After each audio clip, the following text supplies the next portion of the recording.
So let's talk through some of the most efficient close combat units for every Warhammer 40k army, and what makes them so good on the tabletop.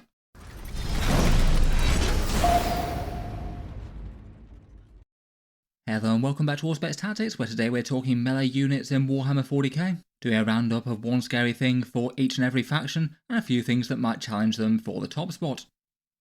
Melee close combat is certainly a hallmark of the Warhammer 40k setting. Fancy power swords and mighty chain axes seeming to be about as important, if not more so, compared with the technologically advanced ranged guns of the setting. In the past, I feel like 40k's rules maybe tended to favour ranged a bit more than melee, though more recent additions with more powerful terrain rules and the expectation to play with more on the tabletop.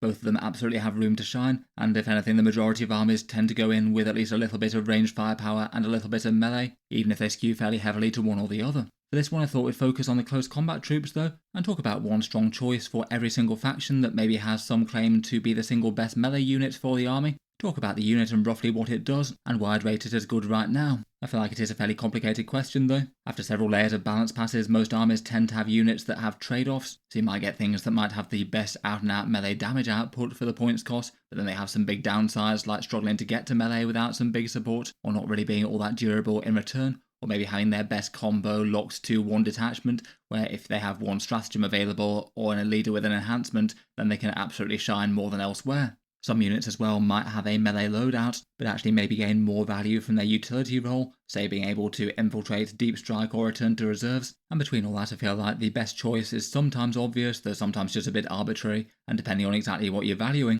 For this one, I'll mainly try and focus on units that at least have some dangerous melee threat, even if it might just be to lighter infantry. I mention a whole bunch of other units in passing, other stuff that's got scary melee threat and is often included in strong lists, some of which might be a bit further behind the main mentioned unit, though some of which could easily have been rivals for stuff to talk about on the top spot. In any case though, let's jump into it. We'll talk through Imperial armies first, then Chaos, then Xenos.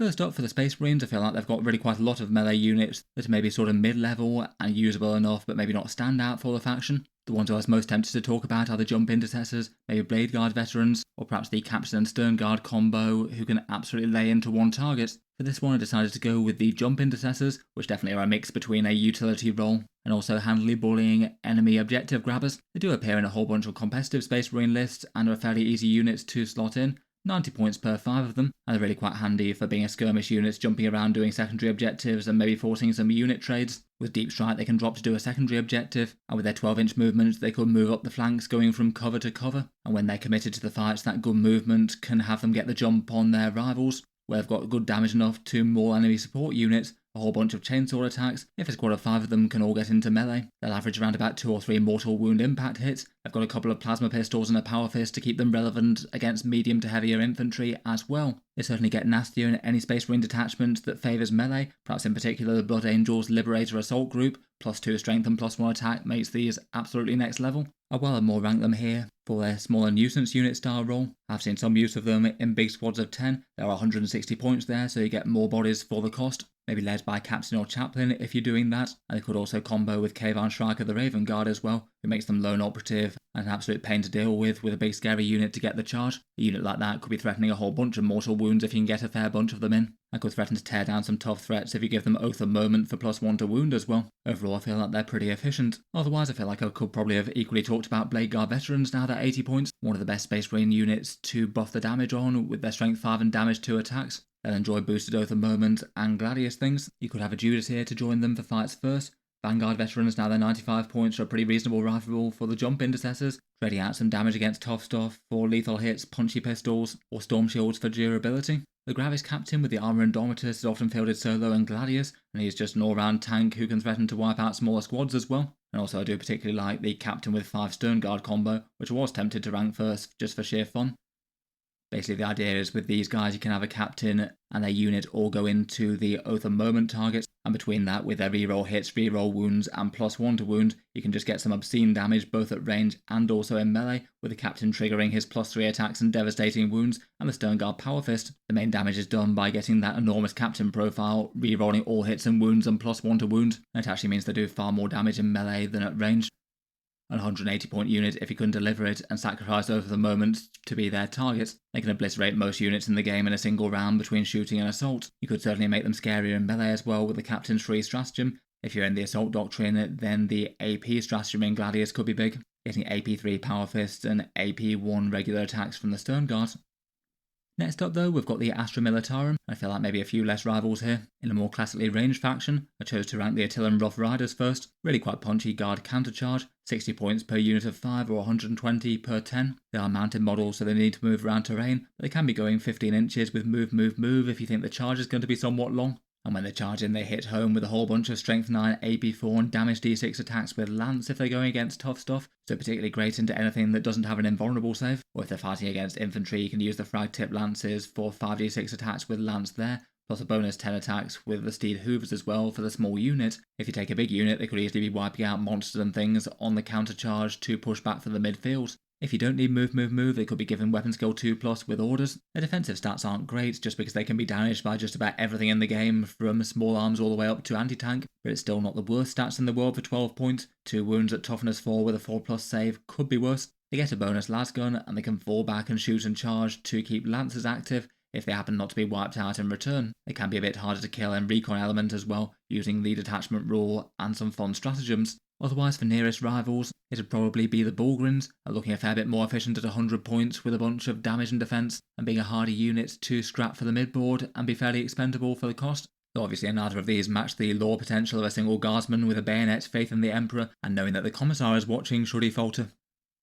For the Adepta Sorirtas, several of their units got better with recent points cuts and rules changes. For this one though, I've chosen to give it to the Celestian Sacrosancts, that just rarely seem to be a bad idea with 130 points per 10. They're certainly not standout tough, but are a bit hardier than the majority of sisters, with a 3+ save, a 4+ invulnerable, and -1 to wound while a character's leading the unit, but at least will require some focused fire to take down. They might at least have the potential to survive while damaged to activate the Hallowed Martyrs damage buffs. Both their weapon options feel pretty interesting. I've seen a few more people using the halberds for their mass strength 5, AP -2 and damage 1 attacks, or with sustained hits 1. That should stack some saves on most things, particularly maybe with a Palatine in the unit for some lethal hits. That should be pretty murderous against Space Marine equivalents or lighter. They do have quite a lot of good character units to lead them, maybe a Palatine in particular. Canonesses or Hospitalers or Magifiers for a 2+ save could be interesting enough. Junitharita could be a possibility though might be a bit at odds with wanting to keep her safe and farming command points. And you can combo a support character with one of the leader characters if you wanted to go all in on them. If using the infantry characters, then they can be delivered to the fight with a Rhino if desired. They can be a focal unit in the Champions of Faith, nice to be able to nominate them without expending a miracle dice anymore. They'll certainly be scarier at +1 to hit, +1 strength and +1 AP for 1 command point. And it could be an interesting unit to survive in the midboard with Hallowed Martyrs, using that stratagem where you force an enemy unit to fully attack one of your squads, and maybe put all their damage into an expendable support character as opposed to attacking the main threat and have them live through melee. Otherwise, for standout things, I was quite tempted to rank the Palatine with Through Suffering Strength first. That's the big damage enhancement from the Hallowed Martyrs, really quite fighty for a support character with lethal hits, strength 5 and damage 3 with the potential for mortal wounds for every successful wound that they make, potentially incredibly punchy, and if Slain can resurrect for 1 command point, maybe having a small chance to even get +1 to wound when they do so. Otherwise, more than Val with Paragons are certainly enormous in melee, though do have just about as much threat shooting with those punchy multi-melters. Arcoflagellants can play Does It Blend with enemy infantry units, and Zephyr and Repentia both seem usable enough. Next up for the Golden Boys of the Adeptus Custodes, most of their custodian units are far more about melee than about shooting. Pretty well all of their profiles are big, mighty and dangerous. I feel like if you had to pick one mainline melee damage dealer unit though, it'd probably still be the Blade Champion with the Custodian Wardens just for their raw stats, still being seen as the exemplar of the battle line, even with quite a big points disparity between them and the Custodian Guard now. The squad of Wardens gets 5 models at each of 3 wounds, toughness 6 with a 2+ save and a 4+ invulnerable save. Having an attached character, it makes them -1 to wound, and then they have their once per game 4+ feel no pain for a phase, which pretty well guarantees they survive against the most important set of enemy attacks that first attacks them. In melee, they have Mass Guardian Spears with strength 7, AP 2 and damage 2, hitting on a 2+, they're already general purpose, and then Martial Qatar will give them sustained hits or lethal hits to really help them punch up against big stuff if they need to. And the most commonly played Custodian detachment will give them further buffs on top of that, Lines of the Emperor for a +1 to wound if they're not near other stuff, and Shield Host for some innate buffs to the Martial Qatar or AP. The Blade Champion then also adds more speed and damage to the unit, as they've kind of got durability solved to a greater or lesser extent. You get once per game advance and charge, reroll charges all game long, and then a whole bunch of extra AP 3 and damage 3 attacks from him as well, which help out quite a bit. both with taking down tough profiles and enemy Terminator equivalents. You can use some good enhancements as well, say for example the Adamantine Talisman in the Solar Spearhead. Loads and loads of rivals for good stuff in the Custodes army though. Custodian Guard are cheaper and potentially could reroll wound rolls if you can coordinate being on an objective marker. Maybe in the lines of the Emperor, a shield captain with Admon Mortis feels rather stand out for the big damage buffs that brings. And the other specialist Custodes equivalents are pretty good as well. Virtus Praetors with their fairly big hitting Interceptor Lances, Venatari with free rapid ingress and Lance on their melee attacks, and the Alvarez Custodians with their big rerolls against characters, monsters and vehicles. They definitely compete a fair bit better in their own right after the points cut too. Before we move on to the other units, I'll just give a quick shout out to Tabletop Stronghold. They're the sponsor of today's video, and they're one option for some easy to store and transport magnetic carry cases. They're currently on sale at the moment, and I believe that when this video comes out will be one of the last days of their sale. It's their Independence Day one on the 4th of July. I'm not sure if it ends today or the day after or so, but probably not too long at time of recording. Sale dates aside, what they make are their own version of magnetic carry cases. The idea being that you mount magnets to the bottom of your miniature's bases, they attach to some magnetic surfaces, in this case some steel trays, and that stops the models from sliding about in transit so you can fit all in one tight space. Their take on these are these mag cases, a case made out of sturdy MDF, notably hard to break once assembled, and then within the case they have a whole bunch of different levels in which you can slot these steel trays, so you can raise and lower them depending on the height of the miniatures being transported on each level. Then on the front of them they've got a nice clear acrylic sheet, so you can basically see what's where, both in storage and in transport, so quite nice to have your painted handiwork on show. Broadly speaking, reviews and comments that I've seen about these tend to be really quite positive for those who have picked them up, both down in the YouTube comments and other places like Reddit. In any case, feel free to check them out, links down in the video description. I believe their current sale ends fairly shortly. Thanks to them for sponsoring the video, and if you'd like to take a closer look over their stuff, I'll just cycle back to them at the end of the video to talk through a few of their options. Getting back to the melee units though, and next up we have the Adeptus Mechanicus. I feel like at the moment they have several options for usable melee units that maybe not truly stand out compared with some of their ranged things. For this one I decided to go for the Sicarian Rust Stalkers, who both have some relevant options for playing them both in Halo Screed and the Skitarii Hunter cohort, and are maybe one of their better combo big mainline damage dealers. These guys are AdMech Elite Infantry, they move 8 inches at base, they can get +1 to advance and charge and a +2 if near battle line, and could really be enough, be an interesting option for charges from Strategic Reserve if you wanted to with this, if you could coordinate with battle line. Probably not worth a setup versus starting on the board though. They've got very easy access to advance and charge in Halo Screed, or they could get +2 to move as an alternative. There's also a stratagem for advance and charge in Hunter cohorts. Basically either way between their core rule and those options, they're going to be getting across the board very fast, so hopefully should be able to charge from behind terrain into something else. You could also use a Scorpius Dune Rider as well. If they jump out of the top of that, then that'll essentially add an extra 3 inches to their charge threat range as you jump out the front. When they get into melee, they should be able to hit things really quite hard.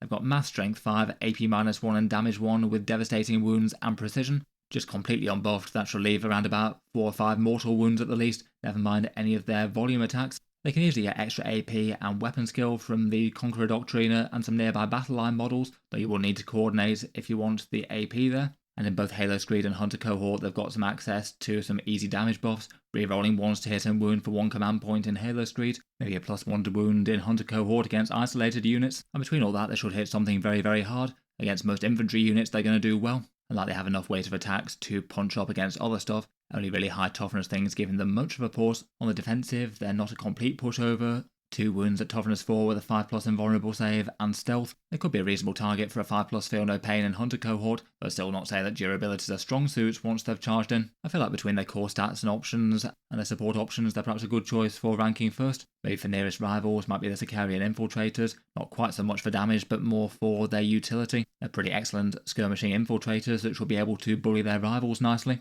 The Taser Dragoons with their lance attacks are looking a good amount more efficient than before, now they drop down to 65 points. And the Castellan robots might be worth a shout as well with their inbuilt Doctriners now. They may be still having some issues getting their damage where they need to go on busy terrain maps.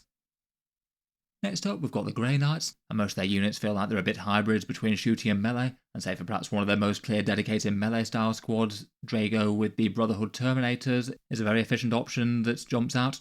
Haldor Drago is the faction leader for 125 points, and he can join to a 200 point Brotherhood Terminator unit to teleport in and then get a +3 inches to charge once per game, So essentially you have a 6-inch charge, and provided you save a command point reroll to budget for the reroll for that, they're very heavily odds on to get into their targets. When they get there, they have mass strength 6, AP 2 and damage 2 attacks with lethal hits on the charge. Drago contributes with strength 8, AP 4 and damage 3 to help round them out a bit, and be better against tough stuff with high saves. If they're playing Warpbane Task Force, they'll get 2 reroll hit rolls at 1, or potentially all hit rerolls in the army's zone of control. You could even fish for some lethal hits if you are going against toughness 12 or something. On top of that, they've got alright OC, at least fairly sturdy defense between their Terminator stat lines, and they can resurrect some slain models, and a bit of shooting between their special weapons, Stormbolters and Drago's Psychic. As mentioned for other contenders, I feel like most of the other units tend to have a good mix between more range and melee threats. The Grandmaster Dreadknights can certainly hit incredibly hard with Surge of Wrath against monsters and vehicles. Rerolling everything with those great big demon hammers is certainly one of the best ways to end some enemy threats, and in Warpbane there's the potential to be dropping close with the 6-inch deep strike strat that they can do.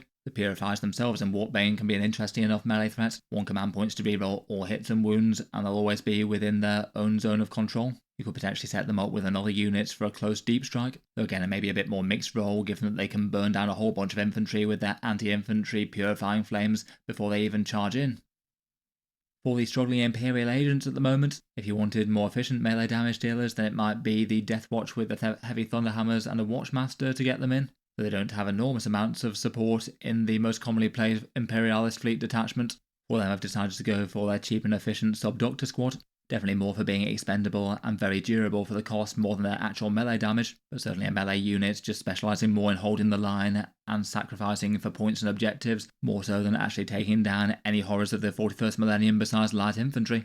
For them you get 85 points for 11 bodies. They've got toughness 3 with a 3+ save and a 4+ invulnerable, which is seriously quite good for 8 points or so. The Mastiff doesn't get the invulnerable save, but still counts as an extra body worth of durability. And with those stats, they're almost guaranteed to cause more annoyance to clear than they're really worth. I feel like for Agents list, trying to go for board control secondary style things, it'd be pretty hard to go wrong with 3 units of 11 of these for just over 250 points. They do have a tiny bit of melee damage with a bunch of strength 4, AP 1 and damage 1. They can fight in death with that as well, so might do a bit of chip damage as they go down, though it's not exactly their main point. And they do have that Nuncio Vox thing, which could maybe interfere with enemy objectives in a pinch. Perhaps the real answer for actual allied damage output at the moment will be the Imperial Knights, though.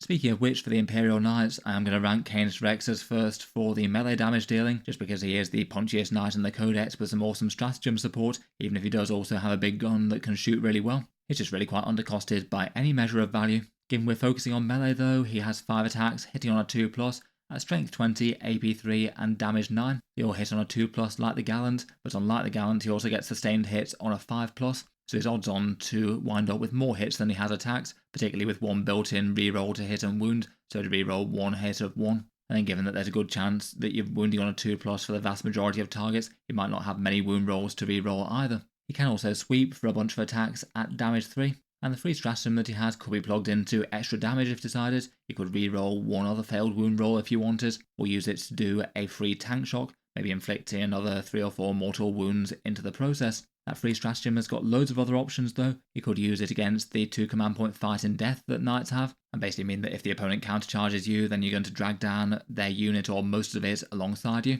That could be useful for other things. You could heroic intervene with it potentially. You could use it against the 2 command point interrupting in close combat and fighting out of order. You could use it to epic challenge and just one-shot an enemy hero, or reroll a failed charge roll if you happen to fail one unluckily. Basically it's fighting better with a Gallant and with free stratagems to boot, doing so while also having some enormous great big shooting with that Las Impulsor with the same ballistic skill 2+ and criticals on a 5+. So that's good defense for the stats, with that big stat line with a 6+ feel no pain, and also the bonus of Sir Hector getting out, which might have a touch of value for scoring some secondaries or preventing the kills for some victory points this turn. Otherwise, for near enough contenders, I'd say probably the Knight Lancer would rate higher than the Knight Gallant. This guy's at least got a somewhat similar melee damage profile as Canis, that lacks the big sustained hits thing. He does get free tank shock, and otherwise he's got a couple more wounds, a 4+ invulnerable save in melee which is really big, and moves a touch faster for helping him get into close combat. Perhaps has somewhat similar value or a tiny bit more for the actual melee threat, but Canis getting a primary knight weapon that's pretty awesome on top of that, I feel like tips the balance. For other ones, the Armoured Warglaives are still good, and the Knight Gallant is definitely useful at its cheaper points cost. As mentioned though, I'd probably rate the Lancer over that right now.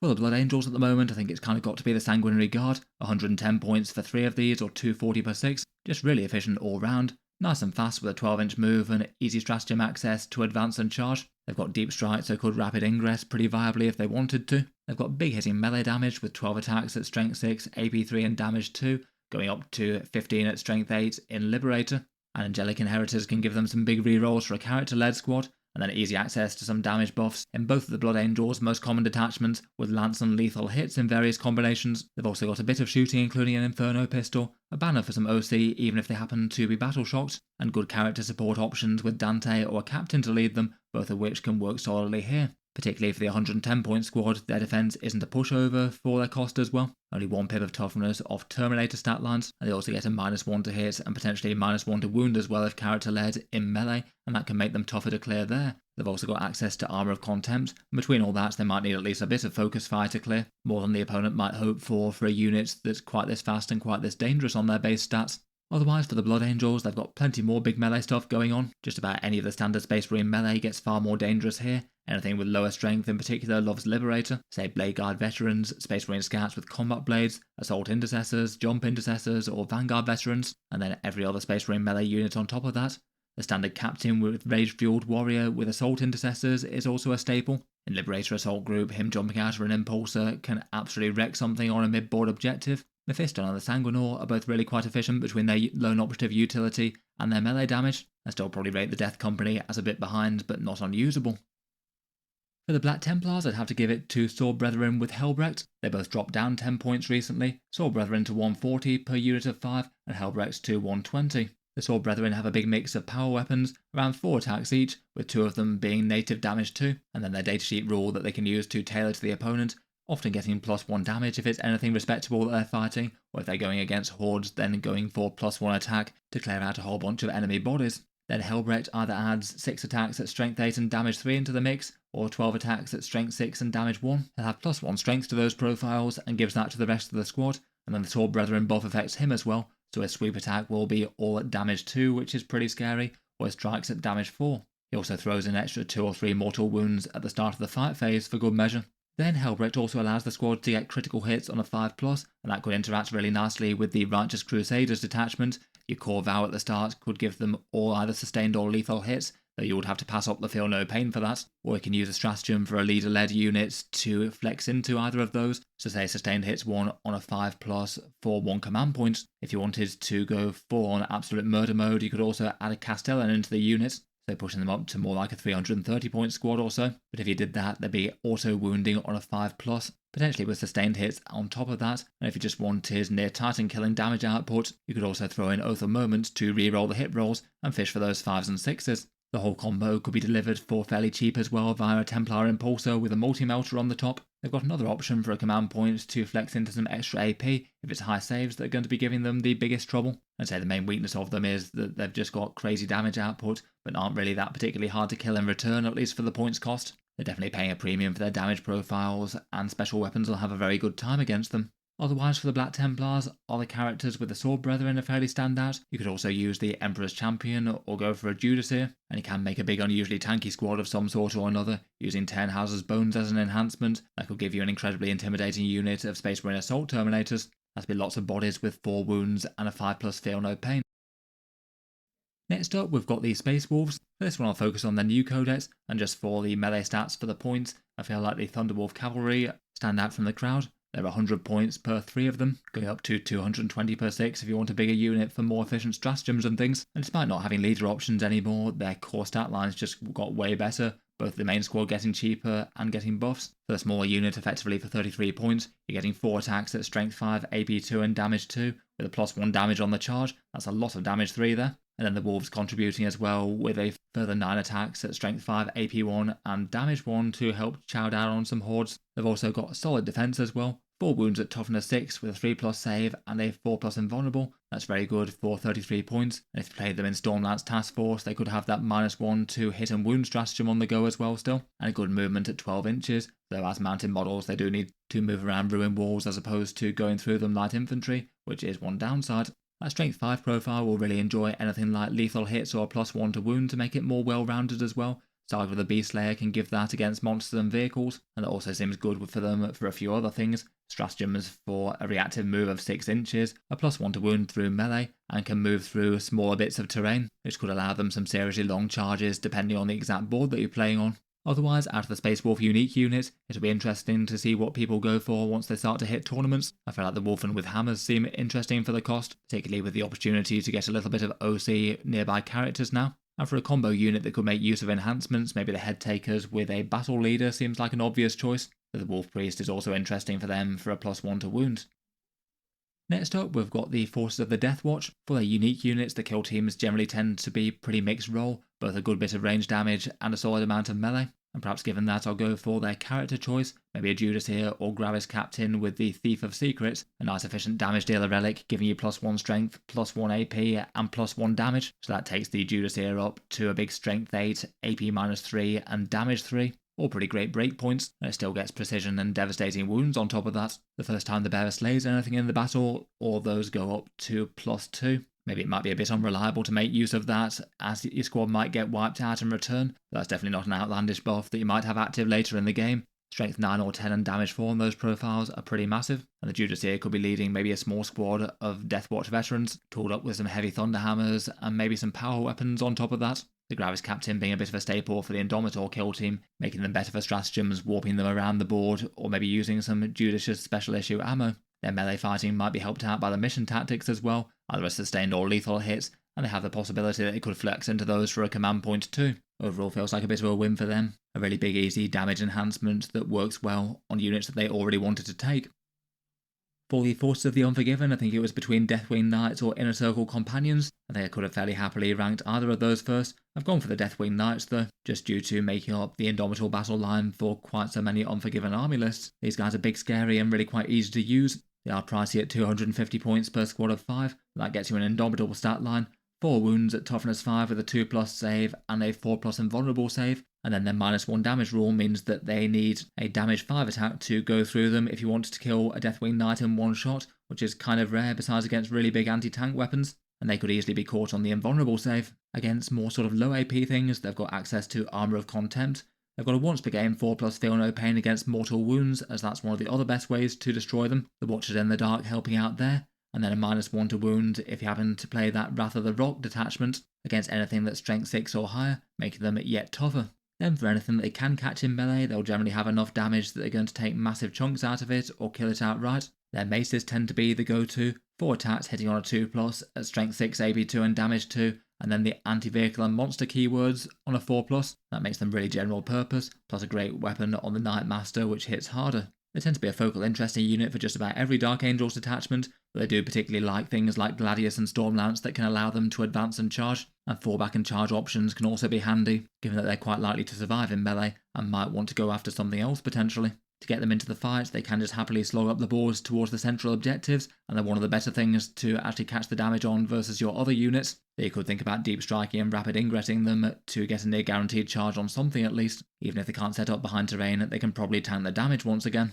Well, their main weakness, they don't like certain profiles of guns. Big heavy melter weapons and things could actually be kind of bad. And then beyond that, it's the risk that they just can't get into meaningful targets, either getting screened against chaff units, or not having the movements to be able to catch the stuff they want to go after. And it might be possible for the opponent maybe to just focus down one unit in one section of the board and try and play keep away with the rest as long as possible. Otherwise, for competition for the Dark Angels, the Inner Circle Companions have better damage per point versus the Deathwing Knights, though nowhere near as much durability. They could be nice with a Judas here for fights first with some big heroic intervention style threat, a Librarian for a 4+ invulnerable save, or Azrael for the 4+ invul and the sustained hits, and are a little bit harder to kill while led by a character. Lionel Johnson's also worth a mention as well. A big scary melee threat with fights first is always going to be problematic. It's hard to deal with his invulnerable save and his pseudo-lone operative rules, and he recently gained the ability to buff his own melee damage in a really big way with reroll 1s to hit and wound, so potentially can be even scarier there. Moving on to the Forces of Chaos next, and first up we have the Chaos Space Marines. I'd say perhaps for their standout melee it might be split a bit between a few. I'd rank both Legionaries and Chosen with character support jumping out of a Rhino as genuinely scary threats, and Possessed in big blocks can be pretty intimidating as well.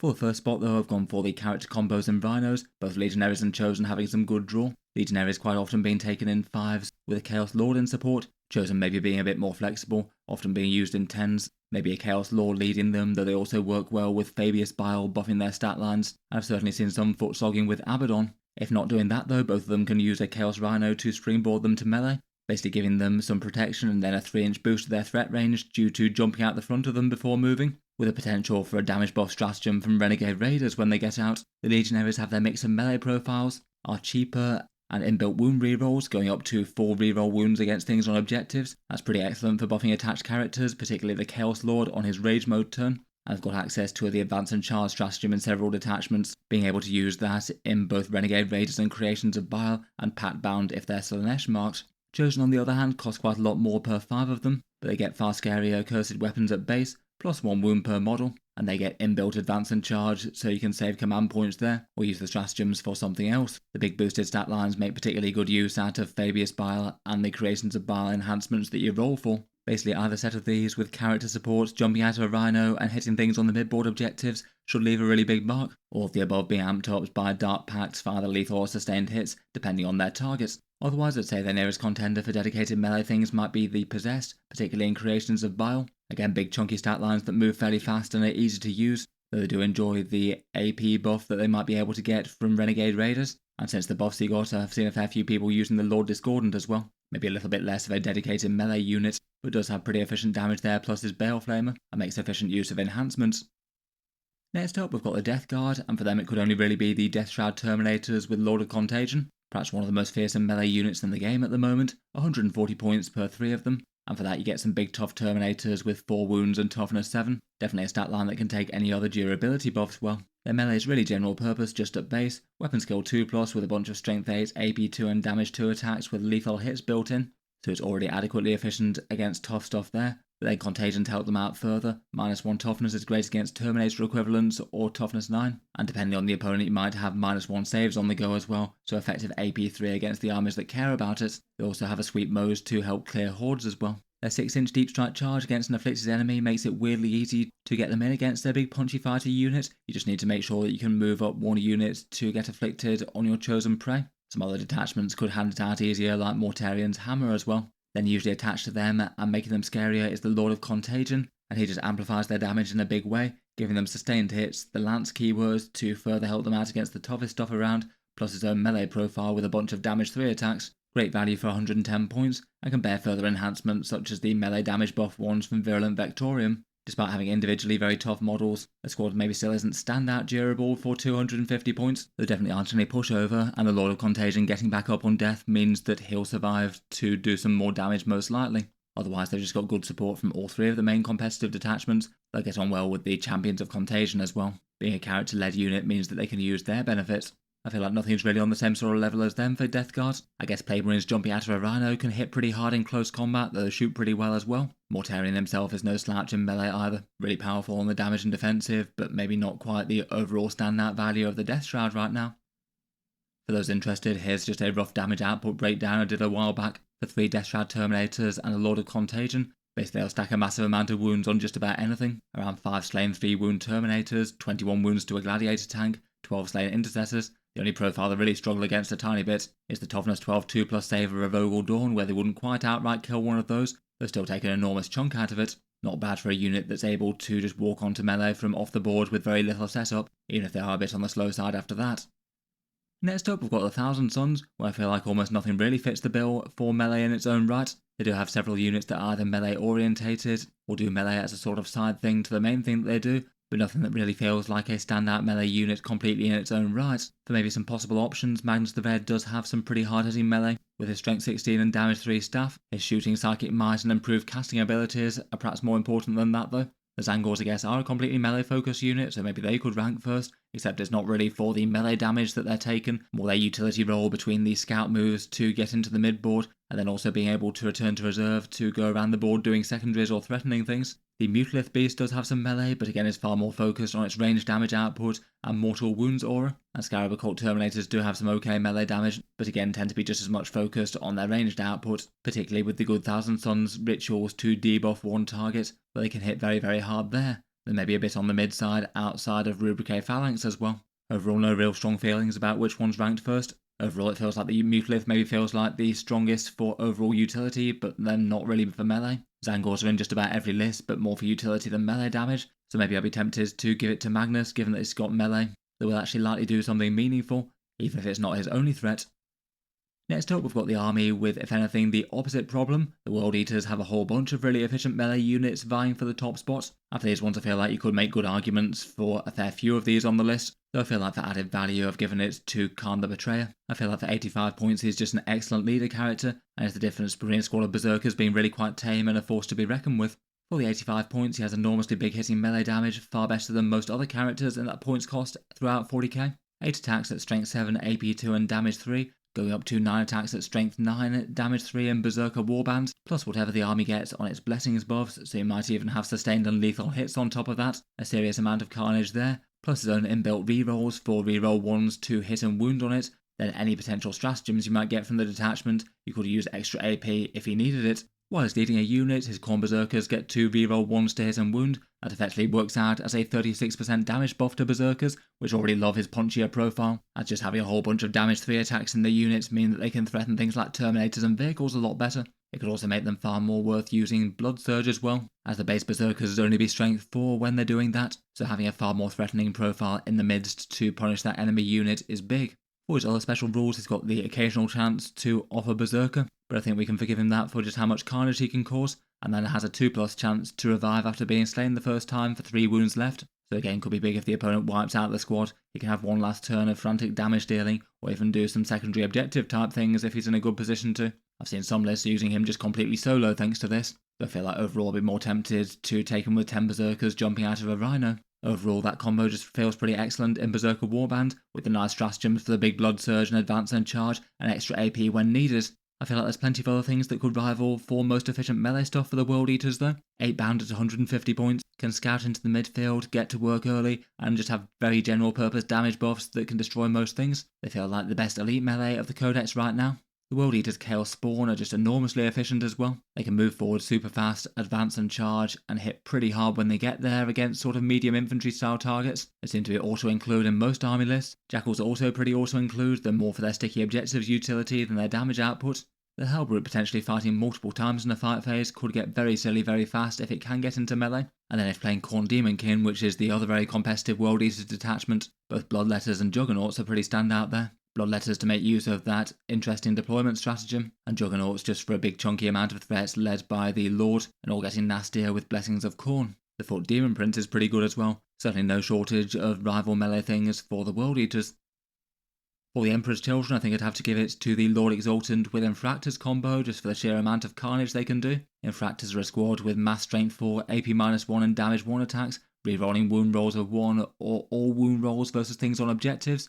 OC2 doesn't hurt there, and their attacks also have precision as well, maybe a small chance to snipe out some enemy characters if they're lighter ones. Then they're kind of mainly there to deliver the Lord Exultant. He strikes with a big 9 attacks normally, at strength 7, AP-2, damage 2 with the Lance keyword, so nice and general purpose, and then yet more attacks at strength 4, AP1, damage 1 with a Rapture Lash, and then he has a one big go turn where he gets plus 3 attacks and extra AP, so 8 attacks with a Lance profile at AP3, and he also gives lethal hits to his entire lead unit as well, so that flurry of AP1 damage 1 is going to matter a lot bigger than it would do without that. The squad's very likely to be able to get into the targets that it wants to. You can scout 6 inches up the board, they have a 7-inch move, and they can also advance and charge as well. They could use a Rhino for a battlefield bunker to charge out. It can scout into the mid-board and maybe take up residence in a ruin, and add to the charge threat range on the turn that it jumps out. Then the majority of Emperor's Children lists are still using the Coterie of the Conceited.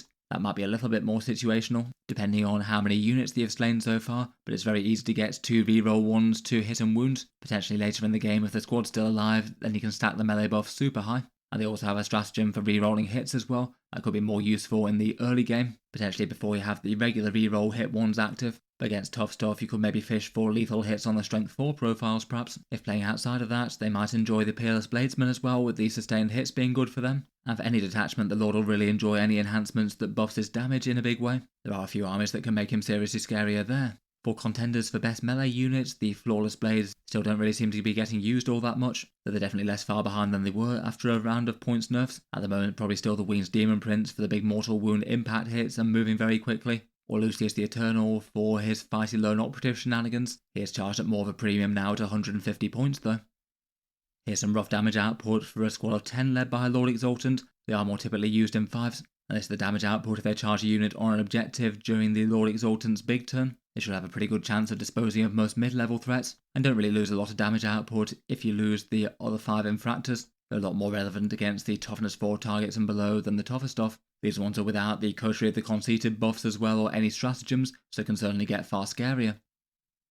Next up, we've got the Chaos Knights, and again they're an army where I feel like I could have happily ranked multiple ones in the top spot. There's 3 that all feel really quite top tier for them. For this one I've decided to give it to the Incodex Knight Rampager, where basically the trade-off between him and the Sevastus Knight are that the Sevastus Knight gets a buffed stat line and a big 4+ invulnerable save in melee, but not quite the same crazy melee damage as the Rampager, and that's cheaper. The Rampager's 26 wounds at toughness 11 as with the other big knights, and it's got pretty apocalyptic damage levels. 6 attacks hitting on a 2, or at strength 20, AP 3 and damage 8, or has 2 choices of sweep profiles to handle marine equivalents or terminators. All those attacks get sustained hits 1 at base, and devastating wounds on the charge, which means that just about anything in the game, including things with high and vulnerable saves, are going to have to be seriously wary of this. And it's just got enormously, massively more efficient versus the Index, getting flat better damage output and also a big decrease in points. The only main trade-off was that it doesn't advance and charge anymore. Though if you're using the popular Lords of Dread one for the focus on the big knights, you could take the Throne Mechanicum of Skulls for once per game advance and charge.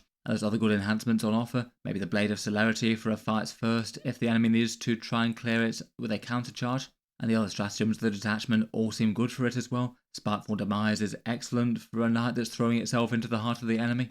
The -1 damage one could be the difference between living or dying, and if you need yet more spectacular damage, it certainly could make the use of the rerolls one. There may be a danger of overkill unless you're going into a seriously tough target. There's loads for it in the other detachments as well. To quite enjoy the invulnerable save in melee of the Veil of Medrengard, that's in the Traitorous Lance, and Infernal has good buffs for it, potentially using the defensive enhancement from the core buff, or the +3 inches to movement if it wants to zip its way into melee super fast. As mentioned though, I'd probably rank the Sevastus Knight Lancer pretty similar to it. It's also got a whole load going for it. It has -1 attack and no sustained hits or devastating wounds, but does get Lance on the strike profile and a free tank shock. It moves a little faster and gets a 4+ invulnerable save in melee as well, and that could be pretty invaluable on the strike back. Kind of depends if you want just super cheap and enormous damage, or a little pricier for a bit more speed and defense.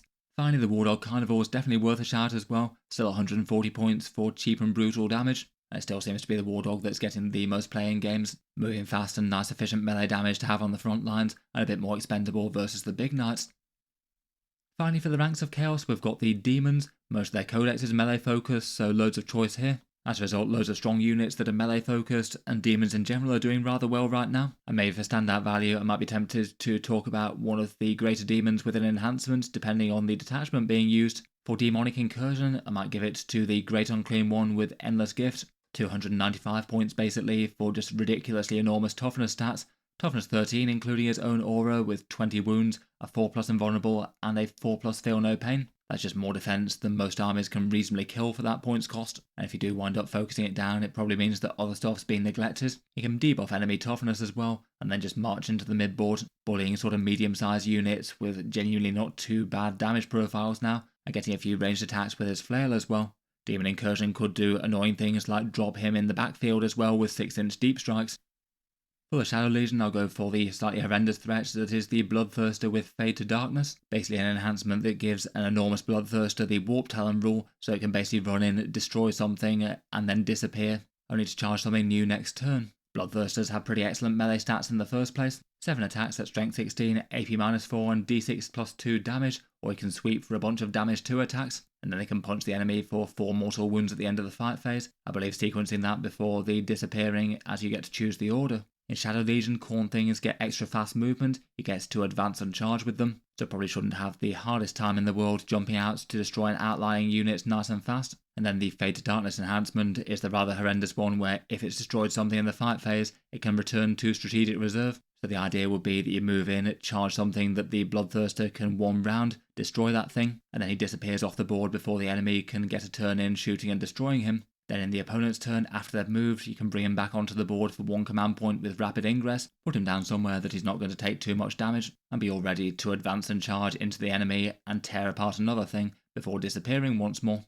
It potentially means that you'd be able to just repeatedly destroy an enemy unit with basically no reprisals, though it does have some downsides. If you needed him to be in a position to do an objective or something, it might be at cross purposes to take him off the board, though I feel like it's kind of powerful just as an option to have, though not one that you necessarily need to use literally all the time. Particularly later game, he does have enough durability that the opponent's going to not take him down too fast without a bit of focus fire at least, so you could weigh it up for how safe he is turn on turn. Either way, certainly a very spooky and shadowy threat to be fighting against. Otherwise, maybe for some standout contenders for the Chaos Demons, Be'lakor is a pretty enormous threat in his own right. It's got some big melee stats, though I feel like is maybe a bit more mixed role. A good chunk of his value coming from protecting the army from long-range shooting, and his own shooting and Shadow of Chaos add a fair bit of value as well. For another big melee threat besides Greater Demons, Blood Crushers can hit pretty hard, perhaps particularly brutally with the Mortal Wound impact hits if you can get a bunch of them into close combat. They could be delivered by Demon Incursion Warp Rifts and maybe buffed by a Ren Master if you wanted. And then I guess for units that have melee profiles but maybe have more of a utility role, both the Flesh Hounds and Beasts are pretty good there. Their jump off the board and their big tough annoying profile with Scout movers respectively. Next up we've got the Aeldari, and for them I've chosen the Howling Banshees with Jane Zar attached, basically a 200 point unit for 5 Banshees and the Phoenix Lord herself. Howling Banshees are fast moving aspect warriors with an 8-inch move, inbuilt advance and charge, and Jane Zar makes that advanced move an automatic 6 inches, so these girls are moving an automatic 14 inches basically before getting to charge, and that could be even further with battle focus as well. You could use that to get an extra 2 inches or 3 in Warhost if it's not more important to deny Overwatch. It might be overkill, but you could also use a Wave Serpent to stage them in as well. Again, that's another theoretical 3-inch threat range from jumping out the front of the thing. And between all that, that could be a big 19 or 20 inch movement and then still charge after that. So an average threat range of something like 26 inches should be easily enough to jump from behind a ruin into something important. When they get there, they are generally best against infantry. The Banshee Blades have a bunch of strength 4 AP2 and damage 2 attacks with anti-infantry 3+. The Exarch generally takes the Executioner for a boosted strength 6, AP3 and damage 3 profile with the same keywords. And Jane Zar herself hits with strength 6, AP3 and damage 2 with 8 attacks, and she gets to reroll wound rolls against character units, maybe being interesting enough with epic challenge as well. The Shrine token could potentially guarantee one more important wound if desired, and if using the aspect host you could get some inbuilt rerolls too to make them hit that bit harder. Once they're there, the squad's generally really quite fragile and probably will die in return, unless they could do something crafty like battle focus to hide once more. If the enemies have got melee only though, the inbuilt fights first could make them hard to deal with, at least against enemy infantry units which they could do some significant damage to. Looks like they're strong enough to see play in a whole bunch of competitive lists, but maybe not so excellent if they don't have ideal targets to go after. They really want to be getting into some valuable elite infantry and just wiping them out, and aren't going to be quite so standout against things like monsters or vehicle units. For other contenders for the Aeldari, maybe there's the Striking Scorpions, still a nice skirmish infantry unit for deploying into the midfield, rivaling rangers. Lycus makes the Warp Spiders into a scary melee threat. Very spooky to be able to flicker jump 24 inches, shoot something pretty convincingly, and then charge something else. I still feel like the Incarn's interesting enough if you do happen to be playing Inari, though the Devoted Ennead certainly took some big hits in the latest nerfs. Next up for the Drukhari, maybe focusing on big primary damage dealers. I've gone for Incubi and Archon, maybe particularly in Sky Splinter Assault. Though for lists I've been looking at with Reaper's Wager, it looks like people tend to run several more small skirmish style units. I feel like most of the Drukhari melee units may feel usable but not crazy standout. If going with the Incubi and Archon though, I feel like that's at least reliable to put a fair bit of damage on one target. It's 85 points for the Archon, 170 if you want a full Incubi squad, or 85 for 5 in a Venom perhaps. They've got fairly punchy melee in general. Mass strength 4 attacks with AP-2 and damage 2. But for their pain token, they'll be re-rolling all hits and wounds when paired with the Archon, so that should be enough to stack a whole bunch of saves on tough stuff, and they get extra AP from the pain token to taking them up to AP3. If they're in Sky Splinter Assault, they'll also have Lance from getting out of a transport, so that means that pretty much the entire squad wounds anything most of the time, and if in Reaper's Wager can use the stratagem for lethal hits. For helping them get there, both detachments have interesting options as well. Sky Splinter Assault has 1 command point for move, drop, charge, so you could have a Raider or Venom move a massive distance, have them jump out and still charge, so the assault ramp style rule. And then Reaper's Wager has advance and charge, and could be paired with a Scout's enhancements to allow the Archon to scout his squad forward and potentially get into a very threatening place quite safely at the start of the game. Between all that, they'll generally be a unit that can hit very hard and go a very long way before they do so. The Archon, if he's the Warlord, can also have a command point debuff aura, and that could be disruptive just to throw straight into the enemy army, maybe depending a bit if the army is one that cares about killing the Warlord or not. The main downside being that unless they can stay somewhere very safe in the bottom of a ruin or something, they're probably going to be quite easy to take down in return. Otherwise though, I feel like there's plenty of rivalry for good melee units for the Drukhari. Beastmasters are super common for board control for 120 point units, scouting out 9 inches and then moving 12 inches after. They could move block a good portion of the board, at least take a bit of time to deal with 7 multi-wound models, and can mash up some infantry. Lilith and Witches can be pretty scary, and also rather good in Sky Splinter. Talos are maybe a bit more multi-role with a bit of shooting as well, but can fight pretty hard, and pretty well most of the more melee dedicated things are usable.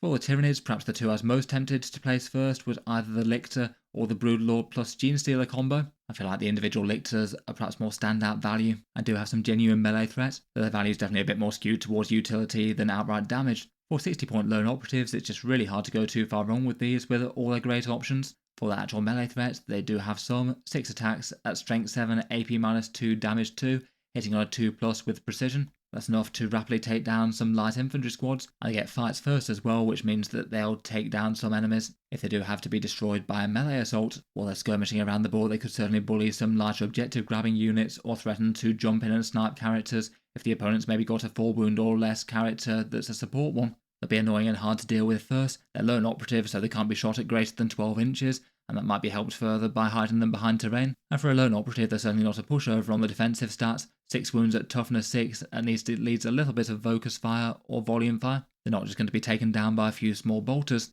Where they really stand out is just having so many good utility options though.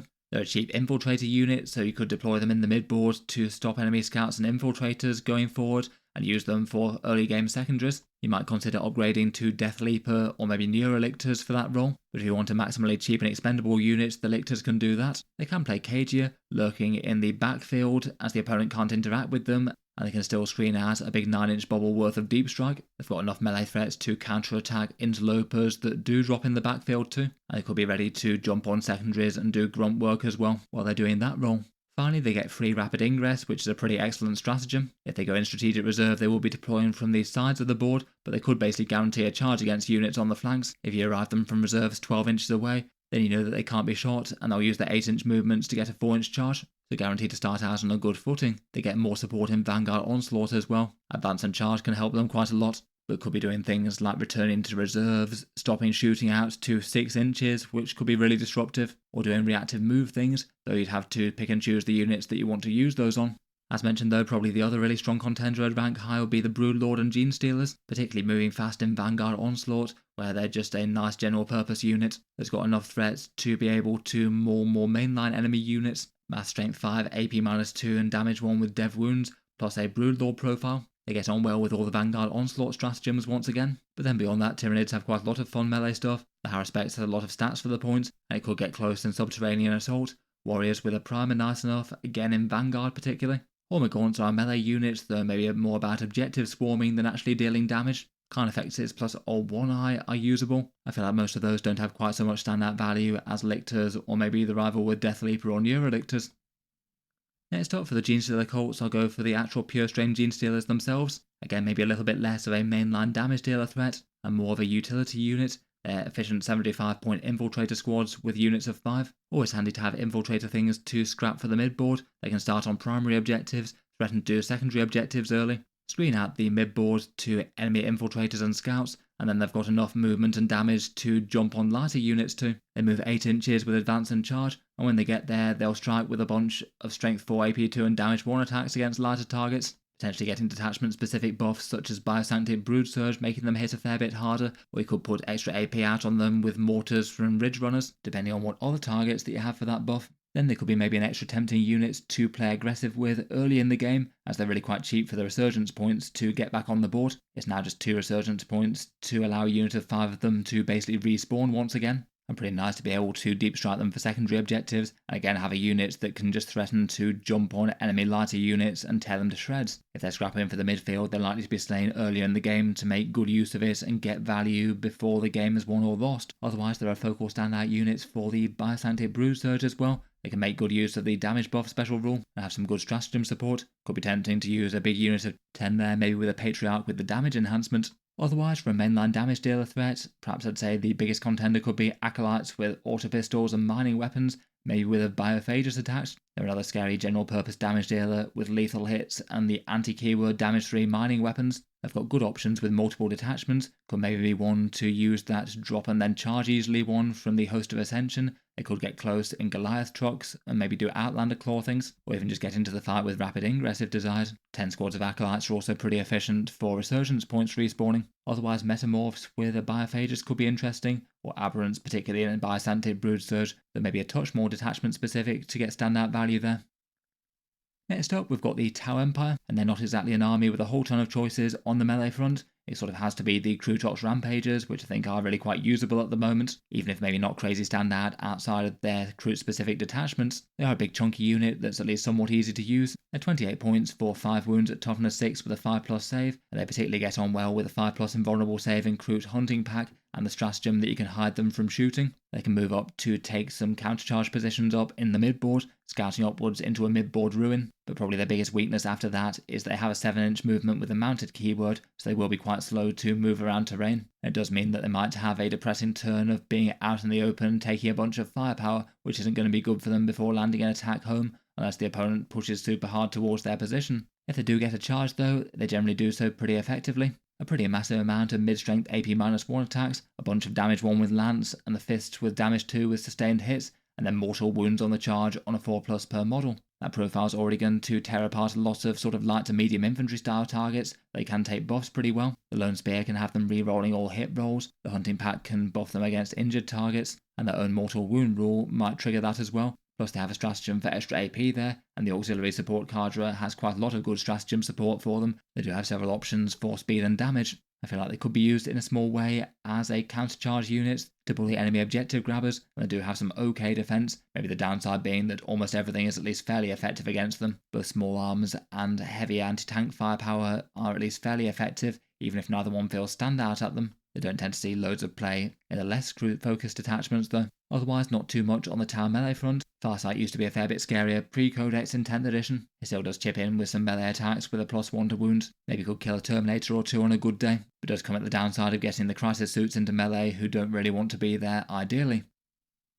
And again, currently not really an army with much contest on the melee front. I feel like it sort of has to be the Chthonian Berserks as a very usable close combat unit. I guess for dedicated melee things it's probably them or the Einherjar Champion. The only other melee capable squad are the Einherjar Hearthguard, and they're maybe a bit more mixed role as opposed to dedicated melee, and also not seen quite so commonly as they used to be in competitive lists. The Chthonian Berserks are very usable as a big hitting countercharge unit though, generally getting where they want to be in Sagittars. They can scout out towards the midboard and then be a big threat to jump out of them and hit the enemy hard, most commonly being armed with their concussion mauls. They get 3 attacks each at strength 9, AP-2 and damage 3, so 16 from a unit overall, including the boosted one with the mole grenade. Already really quite solid against medium to heavy infantry, but still will take big chunks out of monsters and vehicles, and particularly so if you can get the double judgment tokens on them for +1 to hit and to wound. If they're countercharged, they don't have the most defense in the world. They get 2 wounds and a 5+ feel no pain, but only a 6+ save isn't great for them. At least they get 2 fight on death on a 4+ though,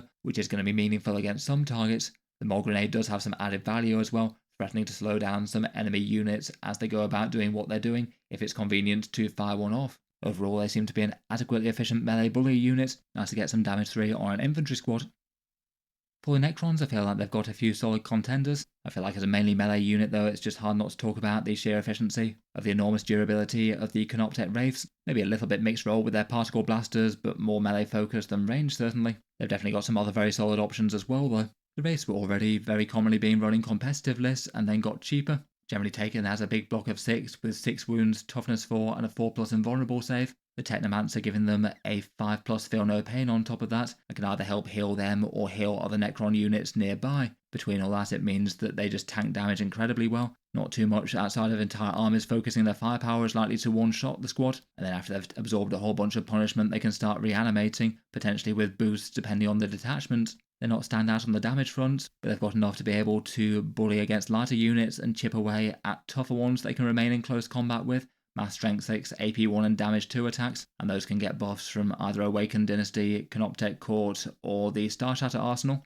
Some devastating wound pistol shooting with their particle blasters, and the Wraith form might occasionally do some mortal wounds. In general, they're pretty great in most of the detachments. Most people play Awakened or Star Shatter, where they've got both good use from the core rule and some stratagems. Though in Canoptek Court they're even more standout. Nice stratagems like reactive moves, turning off enemy shooting, and that infiltrate enhancement.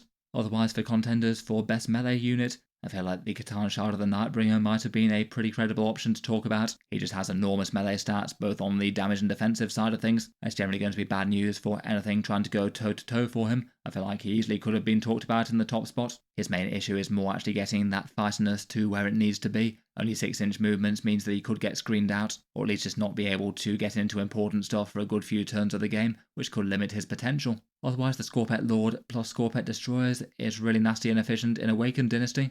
They've just got a massive amount of layered buffs to already fairly punchy profiles with AP2 and multi-damage. And I guess for the utility role of having some infiltrators in the unit, flayed ones are handy enough. Probably not stand out there, but they can certainly blend some lighter infantry units if they get anywhere near. Finally, for the Orks, for melee damage dealers, I feel like it's got to be one of their various melee units jumping out of trucks. I feel like at their current points cost, they're pretty well balanced between the Breaker Boys, Knobs, and Beast Snagger Boys, all of which can pose some massive damage to the vast majority of enemy units that they get themselves into. They're all having their pros and cons. For this one though, I thought I'd talk about the Breaker Boys. They're the melee build of the Tank Buster kit. They each get 2 attacks at Strength 6, AP -2 and Damage 3, so already fairly nice into Terminator equivalents with that. But they get Anti-Monster and Vehicle 4+2, so hit super hard into those targets. One should likely take a Tank Hammer, one can take some Knuckle Busters if desired, though most tend to leave them off that I've seen. And maybe even more so than most Orc units, they get significantly scarier in the war. The +1 attack is a big deal when you only get 2 to start with, basically meaning that you have plus 50% damage there. So a pretty significant chance to break a whole bunch of enemy tanks. In the war, even without any other buffs, you've got a good chance to deal around about 12 wounds to a 3+ save vehicle. And it certainly can get better. Warhorde for sustained hits, potentially on a 5+ for 1 command point. A War Boss to lead the unit, give them a bit more volume attacks, particularly in the war, and have them all hitting on a 2+ with their attacks to keep them accurate. And to deliver them into close combat, usually a truck can be used to get them there. Maybe hide that behind terrain, and then have them jump out and jump on an enemy squad. Potentially using the war for advance and charge, though they do get reroll charge rolls as well on their datasheet rule, which doesn't hurt. As they go in, bomb squigs could be used for some bonus mortal wounds against a target too. Their main downside is they're kind of expensive, not really that great against certain infantry targets, given that they don't have that many attacks, and compared with most of the rest of them, they're just really not that great on the defensive. Just having 6 2-wound models with a 4+ save for 140 points is really bad on that front. So a big pressure to make them destroy something important enough to justify that cost, as the enemy is likely going to hit them back pretty hard and pretty easily. Otherwise, for rivals for the crown of best Orc melee unit, the regular Knob Squads are a pretty good rival. They feel like they've got a very similar battlefield role to the Breaker Boys, but their flavour of damage is mass strength 9 to strength 10 attacks with AP2 and damage 2, hitting on a 4+ base, and they'll usually be with a War Boss for more, hitting on a 3+, and also getting their -1 to wound, so with a War Boss they're a bit tankier than the Breaker Boys. Finally, for main rivals, the Beast Snagger Boys with a Beast Boss can be absolutely murderous. They've got interesting profiles where they're better both against lighter infantry with just enormous amounts of chopper attacks, and also great against monsters and vehicles with high saves, particularly in Warhorde. If you go for maximal critical hits on the Beast Boss there, you can be averaging a pretty silly amount of mortal wounds, something around about the 8 to 10 mortal wound mark against most vehicles, never mind anything that the squad chips in. They maybe do have a bit of a weak spot in fighting against things like Terminator equivalents though, which don't trigger their special rules, as it expects plenty of good melee violence on the greenskin side of things. In any case, I'll leave this one here for now. Let me know your thoughts on the best melee units for your faction. Certainly happy to hear any debate or discussion as to the strongest choice that you'd rate, or any other fun things or tricks that I might have missed for units for your faction. Before I go, I'll just give a quick shout out to Tabletop Stronghold once again. As mentioned, they've got the 25% off for their discount sale at the moment for their Independence Day sale. I have just checked now and it looks like it ends on the 8th of July. I'll just cycle back to them quickly before I go to talk through their options for their cases. As mentioned, their magnetic case offerings are the mag cases. They have different levels worth of steel trays, with magnetised miniatures being mounted on them, and these are how many miniatures you can fit on any one tray. Around about 90 25mm bases or 6 knight armigers if you pack them tight. You might not want to load them quite this tight, but it shows what's available with a bit of effort. For their case options, they have ones of different heights. The mini one is £66 or $75 while they're on sale. That one includes shipping to you, but there might be VAT or sales tax depending on where you live. Even the small one for more skirmish games is at least fairly sizable though. You can see there's enough room for a Spartan and Sakaran on the ground floor, plus a bunch of Terminators. Here's the regular mag case, really quite a tall one as you can see by the Chaos Knight hanging out on the ground floor there. This one's £105 or $120, should be big enough for most mid-size armies. They all come with a whole bunch of magnets to mount on the bases of the miniatures. I'll leave the dimensions of the cases here on the screen as well. Finally, they've got the really big mag case. This one's the XL one and essentially two of the previous attached together. Should be big enough to get some larger armies or collections from A to B. And they have some different price points depending on how many steel trays that you want. In any case though, check them out, links down in the video description if you'd like to take a look, and a big thank you to them for sponsoring the video. If you've enjoyed the video, then feel free to subscribe to Auspex Tactics. I'll certainly keep the regular 40k videos coming, with new ones out just about every day. If you'd like to support Auspex Tactics and keep the videos coming, then I'll just mention that the channel has a Patreon page as well, and you can find that links down in the video description as well. Channel patrons get a few advantages, seeing certain videos early, regular votes to see what sort of things happen next on the channel, and automatic entry into the regular prize giveaways with a chance to win some big model kits each month. If any of that sounds good to you, or you'd just like to help support, the link's down in the video description. In any case, a massive thank you for listening, and I'll hope to see you guys next time.